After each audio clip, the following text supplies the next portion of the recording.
আসসালামু আলাইকুম সম্মানিত ভিউয়ার্স। বিজয়ের দ্বার প্রান্তে ইরান। এত ষড়যন্ত্রের পরেও আল্লাহ পাক ইরানকে বিজয়ের দ্বার প্রান্তে নিয়ে যাচ্ছে। আজকে যদি আমেরিকা ইসরায়েলের পক্ষে না থাকতেন এবং আরব আমিরাতের দেশগুলো যদি ইসরায়েল এবং আমেরিকার পক্ষে কাজ না করতেন, ইসরায়েলকে দমন করা ইরানের পক্ষে মাত্র অনলি 7 ডেজ 7 দিনের প্রয়োজন ছিল।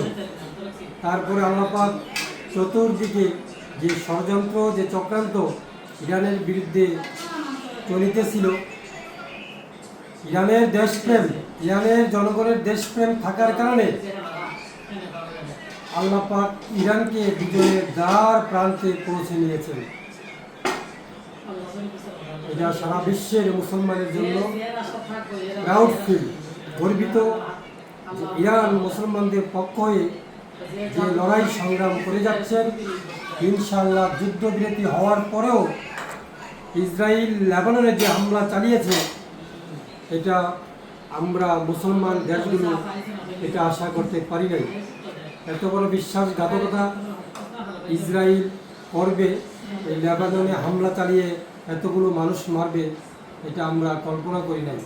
তারা ওয়াদা করে ওয়াদা রক্ষা করেন নাই, কিন্তু ইরান যে চুক্তি শর্ত সাপেক্ষে বসেছিল সেটা কিন্তু তারা পালন করেছে।